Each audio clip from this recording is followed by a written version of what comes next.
Hi folks, Donnie D here.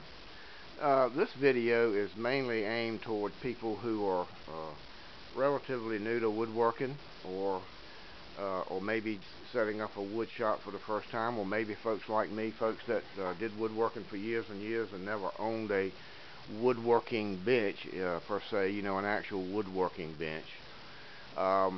And about I've been doing woodworking since I was in my early 20s, and I'm 61 now. And up to about 10, 12 years ago, I never really owned a woodworking bench. And I decided I finally got the shop I've got now.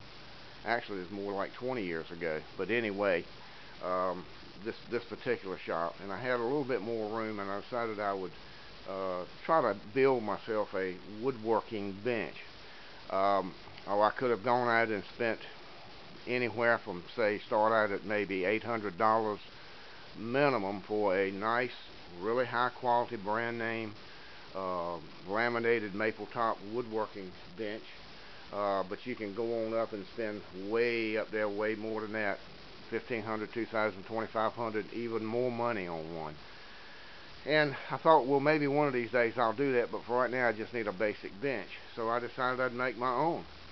And lo and behold, after 10, 12, 15, however long, many years I've been using this bench, I'm still using this bench, and I suspect I'll be using it from now on. I got to thinking about that thing. This bench works great. It suits my needs, and if I had spent $1,500 on a woodworking bench, I think I would actually be afraid to use the thing, because this one is really taking a beating. But let me show you how I built it.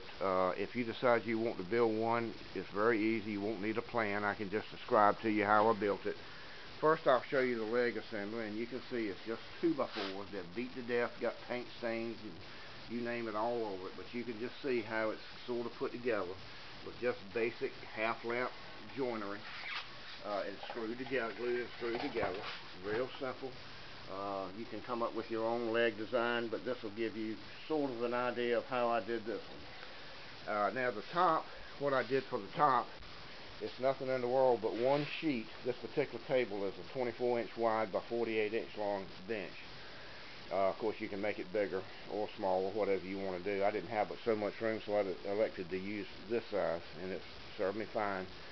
But it's basically built out of one sheet, 4x8 sheet of CDX 3/4 inch exterior grade plywood. It's not treated plywood, it's just regular exterior grade CDX plywood, and some scrap 1x4 that I had in the shop. And what basically I did was I took the 3/4 inch sheet of plywood and ripped it down the center lengthwise, and then I cut those two pieces in half. That gave me four approximately 24 inch wide by 48 inch long pieces of plywood.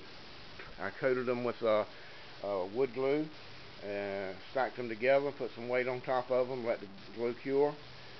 I then cut some, as you can see, some pieces of scrap 1x4 that I had, and trimmed the edges out just to make it look a little bit nicer. I then took a 3/4 inch drill bit, a Forstner bit, and drilled some bench dog holes. Made these bench dogs just from pieces of dowel. All a bench dog is allow you to clamp something large, larger than a regular clamp will hold, and hold it down to the table. And I bought this old cheap vise. I don't remember where I got it from. Either it might have been Walmart, it might have been Ace Hardware, somewhere like that.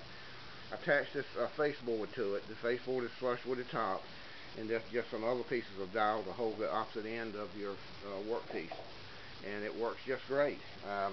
I started to go out and again spend more money on a really nice woodworker's vise, but lo and behold, after 10, 12, 15, however long it's been, years, I've still got this one. It serves my purpose. The great thing about it is you can see this top is beat to death. It's got paint stains and stains and gouges and holes where I've drilled holes into it through stuff. There's a place there where I was using the hole saw to do something. But if it gets beat up too bad, I can go out and for about 30 bucks, I can make a brand new top. Just go up under the bottom, unscrew this one, make me another one for about $30 worth of materials, and I got a brand new top, good to go. But anyway, this is just an idea for someone that needs a woodworking bench. Um, a really cheap and easy way to make one. I believe you could, not counting the vise, because I have no idea what I paid for it. Seemed like I paid less than 25 bucks for it, but I don't know. That's been a long time ago, so who knows what it would cost now. But with the exception of this, because it depends on how much you want to spend on that. But the table itself, I dare say you can build it for less than $45 in a little bit of time, and you'll have a nice, I mean, it's extremely heavy. It meets all the criteria except being pretty. The criteria for a nice woodworking bench is, first of all, it needs to be pretty. This ain't pretty. But it needs to be relatively heavy. It needs to be very stable. It needs to be rugged, so it can take some abuse, and it definitely meets all those criteria. But anyway, just an idea for somebody that's trying to set up a wood shop or needs a woodworking bench. It's a way that you can do it and not break the bank. If you got any questions, just feel free to ask them, and I'll try to answer them. This is Donnie D, and I'll see you later. Bye.